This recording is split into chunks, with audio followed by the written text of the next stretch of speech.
The crumbling town of Hollowbrook sat isolated, hidden among sprawling mountains and ancient forests. Its eerie silence stood in stark contrast to the autumn leaves that danced freely in the wind.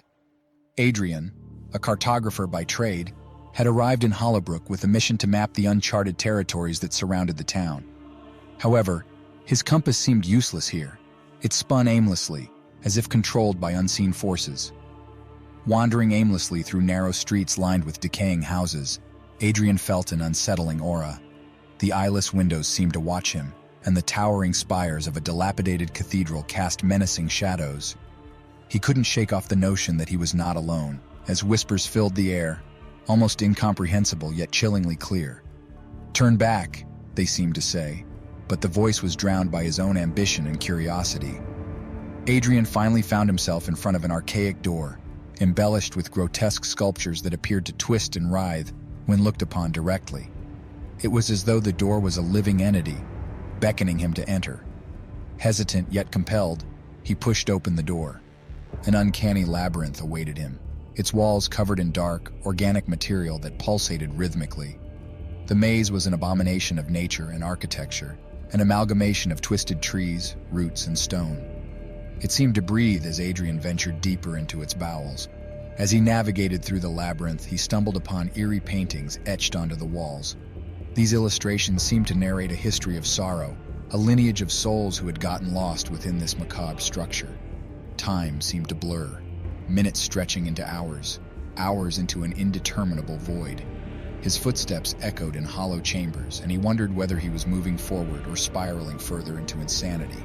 With a turn, Adrian encountered a mirror, framed with inscriptions that appeared to be written in an unknown language.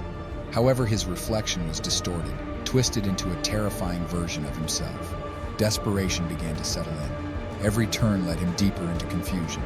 Yet, a hauntingly beautiful melody reached his ears, almost ethereal, luring him to its source. Finally, he reached an open chamber, illuminated by an unnatural light that seemed to emanate from a hovering orb at its center. The orb pulsed, in tune with the eerie melody that now filled the chamber. As Adrian approached, the orb shattered, releasing an intense light that momentarily blinded him. When his vision cleared, the labyrinth was transformed. It had morphed into a living tapestry of his deepest fears and desires. Disembodied voices filled the chamber, each whispering temptations and torments, a cacophony that echoed the duality of his soul. He realized that the labyrinth was not just a place, but a reflection of his inner world. At the chamber's far end stood another door, identical to the one through which he'd entered, except for one detail. A new figure was carved into it, a twisted rendition of Adrian himself. Adrian touched the new carving. It was eerily warm. Taking a deep breath, he stepped through the door, finding himself back in Hollowbrook. However, the town was no longer abandoned. The streets teemed with life, but the people were grotesque caricatures, distorted reflections of human beings. They went about their business as though Adrian was invisible, as though he was a ghost in this distorted reality. The cathedral that had once stood in ruins now towered majestically, its spires piercing the skies. Yet the eyes that stared out from its ornate windows were malevolent and watchful. Adrian's own reflection in a storefront window caught his attention. He looked unchanged, but when he touched his face, his skin felt unfamiliar, as though it belonged to someone, or something, else. His compass still spun aimlessly, but now it seemed to quicken its pace, spinning so fast that it shattered its glass case. The needle detached and hovered, pointing towards the labyrinthine door he had originally entered. Adrian felt an overwhelming urge to follow the floating needle. As he retraced his steps, the grotesque citizens turned their faces towards him, their eyes empty yet knowing. The door to the labyrinth awaited him, its sculptures now familiar and comforting. As he entered, he felt as if he was being absorbed, as if the labyrinth itself was swallowing him whole. Inside, the walls seemed to moan in agony or perhaps joy. Adrian could no longer tell the difference. His senses were blurred, his perceptions distorted. He found himself in the chamber once more, but the hovering orb was gone. In its place stood a towering figure that resembled him, but with exaggerated, contorted features. The figure spoke without words, a resonating frequency that Adrian felt more than heard. It was an invitation, a calling to become one with the labyrinth, to embrace the duality of his own existence. As Adrian approached the figure, their forms began to merge, flesh and stone intertwining.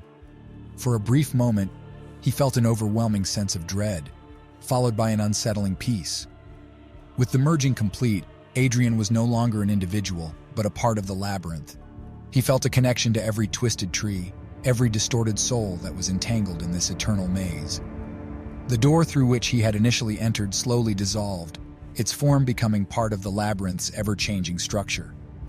Adrian realized he was now a guardian of this enigmatic world, a world that was neither heaven nor hell, but something in between.